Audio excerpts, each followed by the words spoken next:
What's going on, guys? It's Greg here, aka NYPrepper. It is Monday, November 20th, 2023, and I have an emergency alert to share with you guys. Right now, it is 9:47 p.m. Eastern Time here in the United States, and we have some major breaking news coming in from the Middle East and also from Asia and Eastern Europe. So I want to start with the Middle East. We have the Yemen army spokesman posting on Twitter today video footage of the hijacking of the Israeli cargo ship in the Red Sea. So this is his Twitter account, and he posted this video, which unfortunately I cannot play for you, but this is absolutely crazy, guys. Okay, the Yemen army able to hijack a cargo ship operated by the Japanese, owned by Great Britain, and going from Israel. This is huge, guys. And there's rumors floating around that the hijacked ship was transporting military vehicles. Okay. How true that is, I don't know. But I did watch this video, and it looks to me like there were some Americans on this ship, because I could tell by the shirts that some of the crew members were wearing. They were in English. Like, one guy was wearing a t-shirt from Grand Teton National Park. So there could have been Americans on this ship that are now being held hostage by the Yemen army. And according to the Yemen army and the Houthi rebels, which are basically just like Al Qaeda of Yemen, okay, they're jihadists. According to them, they're holding these crew members in accordance with Islamic law. What that means, I have no idea. Okay, but they are being held right now in Yemen. What their status is, we don't know. Who they are, we don't know. Everything is being kept secret from us. Okay, so this situation is very, very concerning. And when you look at everything that's been going on the last few weeks, all the bases that have been attacked at least 70 times, officially acknowledged by the US government, 70 attacks on US bases in the Middle East. And the real number is probably at least 2 or 3 times higher. Now we have this Israeli ship being hijacked, over 50 crew members from various Western countries taken hostage. And also, Yemen has fired ballistic missiles multiple times at Israel already. Okay, this is the first time in Israel's history as a nation that they've had to use their Arrow 3 ICBM and anti satellite system.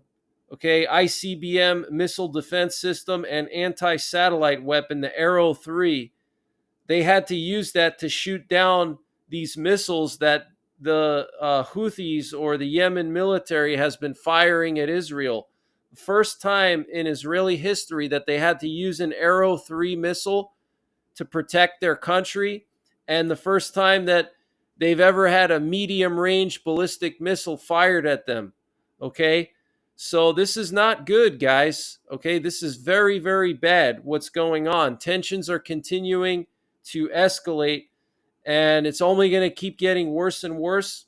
We also have some breaking news that the U.S. has moved their Marine Expeditionary Unit close to Yemen now. The USS Bataan amphibious assault ship is reportedly now in the port of Jeddah in Saudi Arabia, which is not far from Yemen.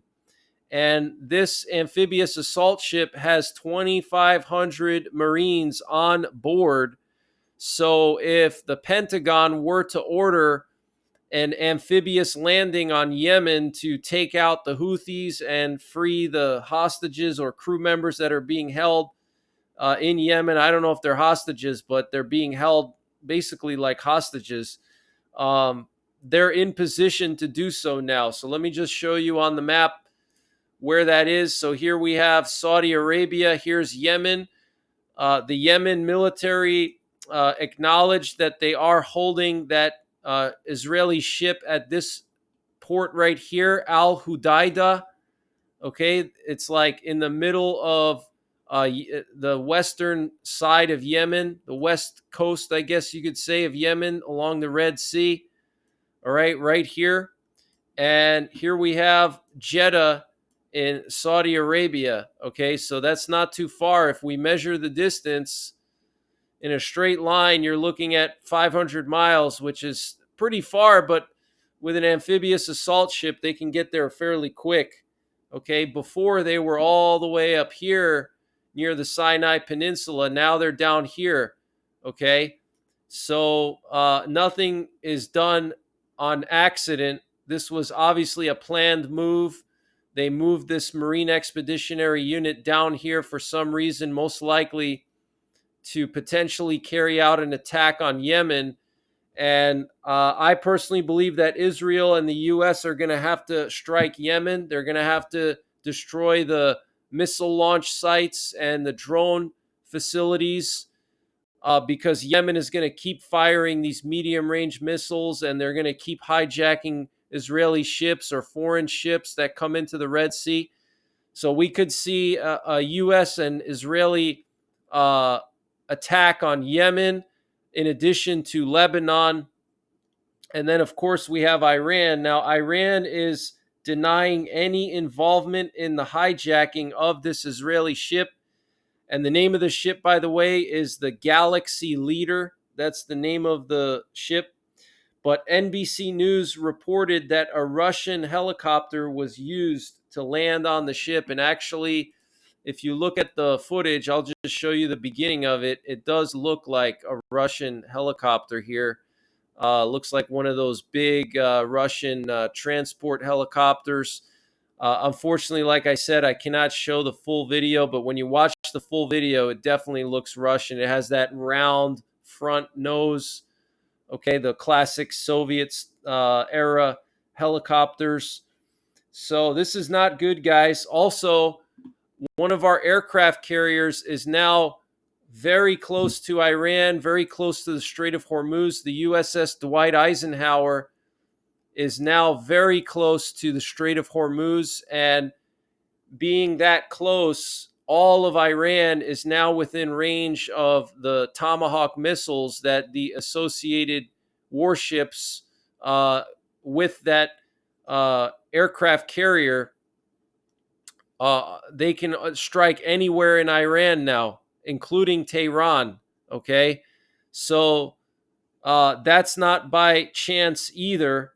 All right, Saudi Arabia brought together 8 Arab and Muslim foreign ministers led by Prince Faisal bin Farhan, and they arrived in China together today to mobilize support to stop the war in Gaza.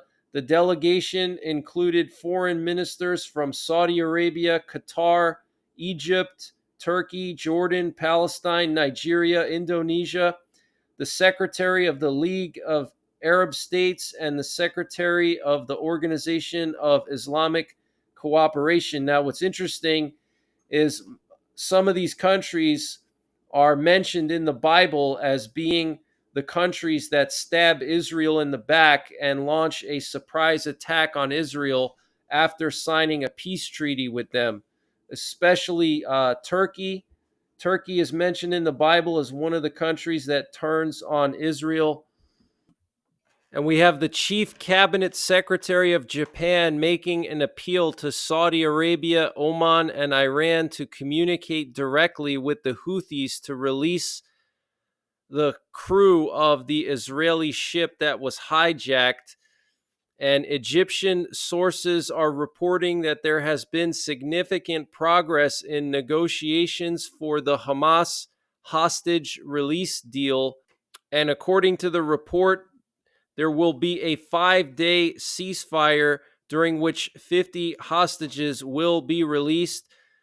We are hearing some rumors that the Israeli war cabinet gave the green light to the deal and that Israel has accepted the deal by Hamas. So we'll have to wait and see if that's true or not. Time will tell. And in China, the foreign minister Wang Yi called on the international community to act immediately to take effective measures to stop the humanitarian disaster in Gaza. So it's very interesting that all of these Arab and Muslim countries are going to China to discuss the situation in Gaza. And also, the foreign minister of Russia, Sergei Lavrov, is going to be meeting with some Arab and Muslim foreign ministers. Okay, so this is like right in line with what the Bible says. Okay, the book of Ezekiel, chapter 38 and 39, talks about the Gog Magog war, when all these countries in the Middle East and in North Africa and Russia, they all band together and they launch a surprise attack on Israel after a peace treaty is signed. And also, the Bible mentions the kings of the East going all the way to the Holy Land. Okay, who are the kings of the East? Potentially China, potentially North Korea. Okay, and these are all countries that are banding together against Israel and they're pro Hamas. All right, why is China hosting all these countries? Why is Russia hosting all these countries? It's very suspicious, guys. We're also hearing that Hezbollah is now using more attack drones against northern Israel, which is interesting because initially they were using a lot of missiles, various types of missiles, including anti-tank guided missiles. Now they're switching over to drones. They released a lot of propaganda footage about 2 or 3 weeks ago, right around when the leader of Hezbollah gave his speech. They showed some video footage of these short-range ballistic missiles that they were going to use against Israel if things escalated. But now, for some reason, they're switching to attack drones, which tells me that they're preparing for a prolonged conflict, okay?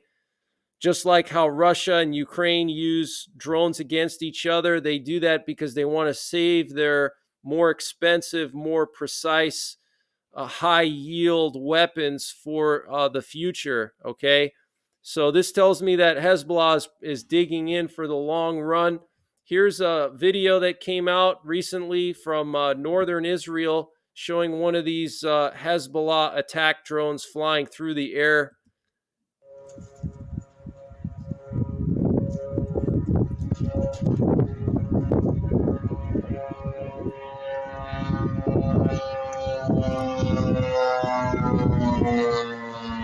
It's crazy watching this video. It just reminds me of Ukraine.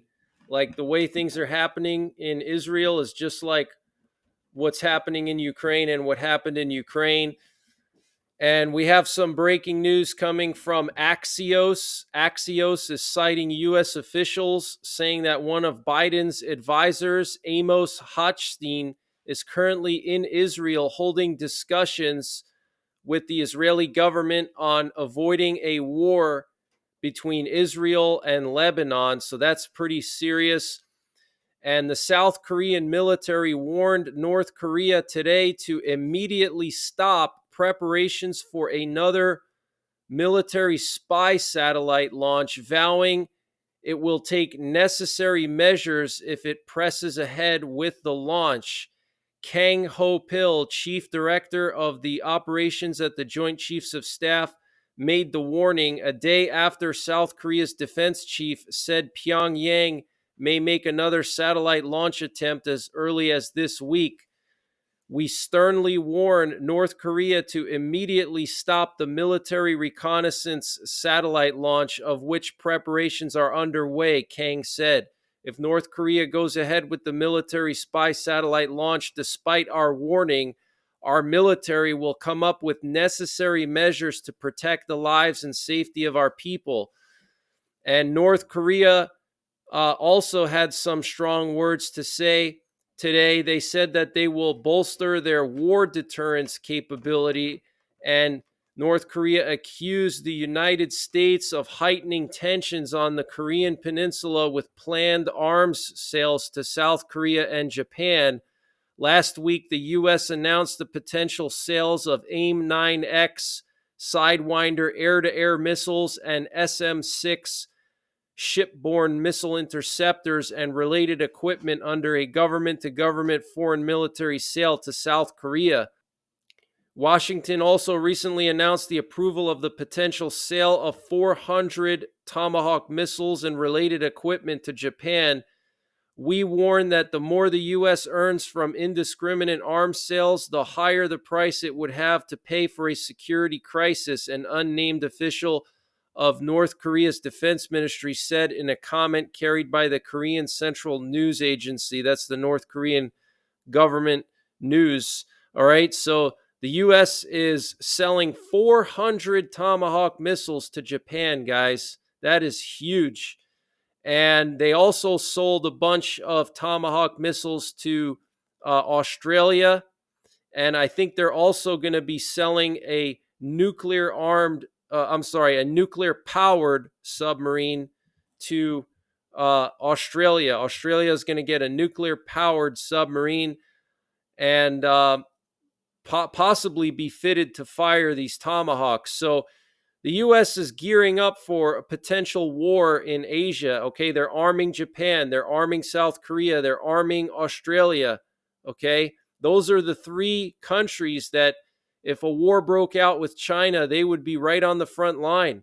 Okay, they're giving South Korea SM-6 missile interceptors. That's for the Aegis missile defense system. Okay, those are think of like Patriot missile batteries that are installed on warships, but they have a longer range and a higher speed, and they can intercept faster missiles at further distances. Okay, they're specifically made to intercept ballistic missiles, which Patriot missiles are not really designed for, but they have proven in Ukraine that they can take out even hypersonic missiles.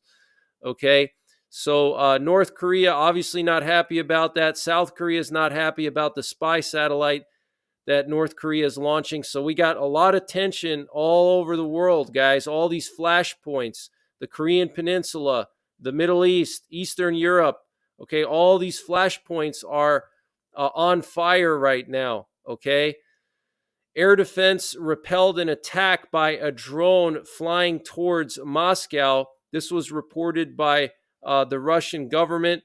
Apparently, the air defense forces in the city district of Elektrostal repelled an attack by a drone flying towards Moscow. According to preliminary data, at the site where the debris fell, there was no damage or casualties, but potentially a Ukrainian drone. Very, very interesting. We have some very concerning information coming from Finland. It looks like tensions between Finland and Russia are spiraling out of control ever since Finland mentioned that they were going to shut down 4 of their busiest border crossings with Russia. Now, the Finnish border guard is installing barriers along their border in certain areas with Russia, specifically the Vartius border point. And what you see here is a picture of some of these barriers. You can see concertina wire.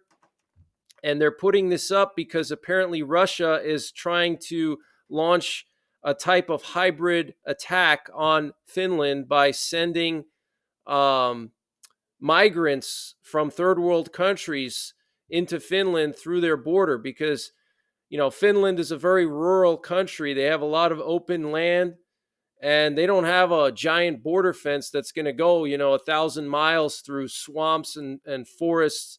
And there's a lot of open spaces where these migrants can just flood right in to Finland and cause chaos and destabilize Finland from within. They tried to do this with Poland in Belarus 2 years ago, before the war in Ukraine started.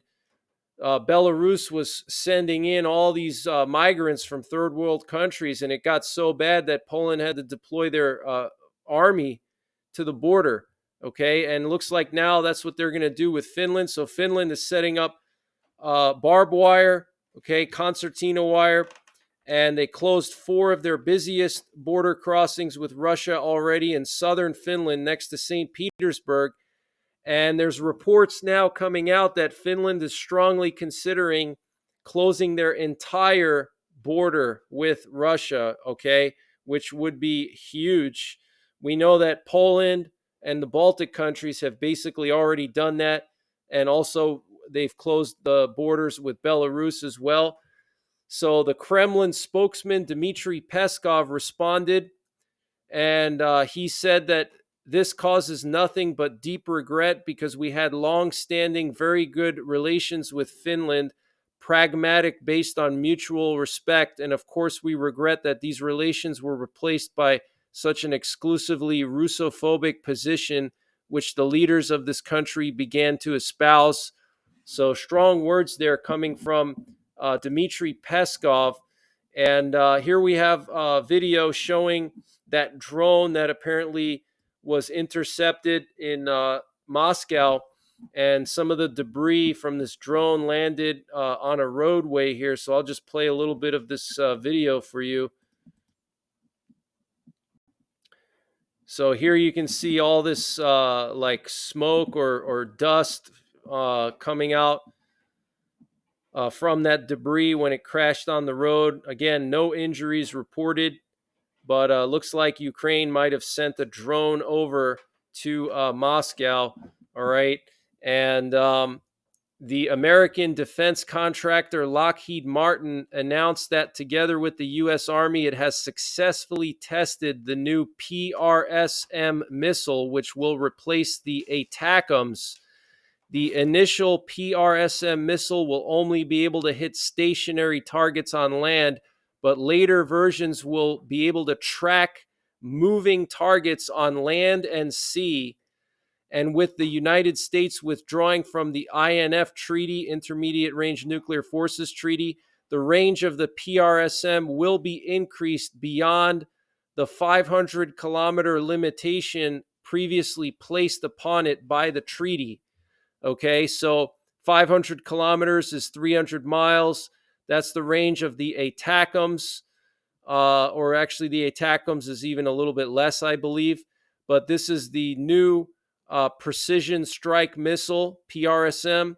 It's basically going to be like an upgraded ATACMS that's going to be able to go as far as 1,000 kilometers. Okay, and they're talking about adding a ramjet onto it, which would basically turn it into a hypersonic missile. Okay, this is going to be an ATACMS.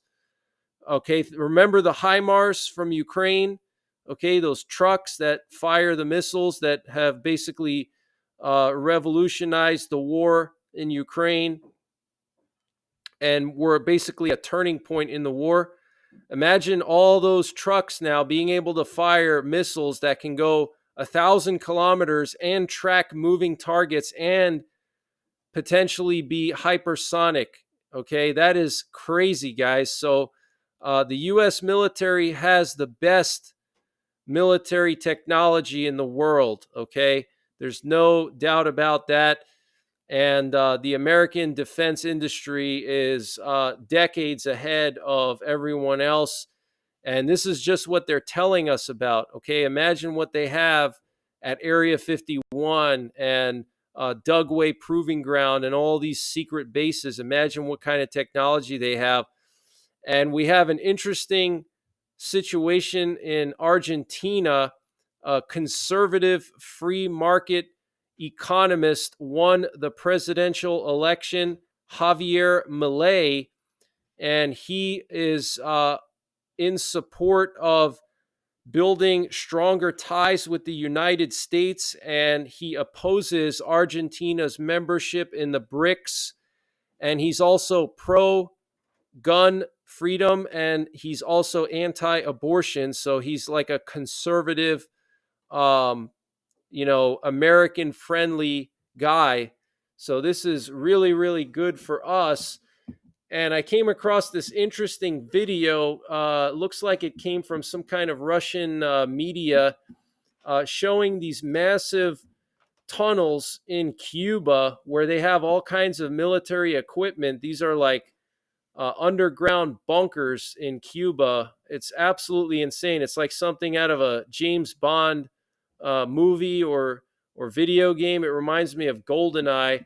But look at this giant tunnel underground that this guy is walking through, and you can see all these BMPs and BTRs that are stored there. This is like a nuclear bunker, basically, for nuclear war. Giant blast door. Look at that blast door he's walking through.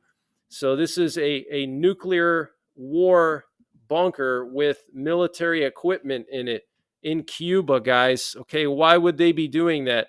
Well, obviously, it's to launch an attack on the U.S.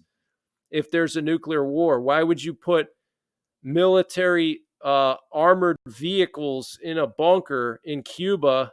Okay, a nuclear war bunker. I mean, it's common sense to me. Look at this giant blast door he's walking through. I mean, there's probably all kinds of secret bases and stuff going on in Cuba that we don't know about. Russia probably has a lot of bunkers like this in Cuba, probably missiles too. It wouldn't surprise me. We know that they have submarine bases there. I'm sure that they dock their subs there pretty often. Here's another video of one of these bunkers. Looks like the entrance. Just absolutely insane, guys. I mean, it just, look at this. It's like something out of James Bond. So that's the latest information that I have, guys. All right. It's not looking good around the world. Tensions are escalating in all these flashpoint areas. And this Israeli ship being hijacked is just more bad news. So that's the latest information that I have, guys. Sorry I didn't do an update earlier today. I was out hunting. The hunting seasons here in Pennsylvania are pretty short. So, they're only once a year. So I have to go out and make the most of it. But I will be doing more updates tomorrow. So look for me tomorrow. And other than that, take care. God bless. And don't forget the 3 Ps: prepare, practice, and persevere.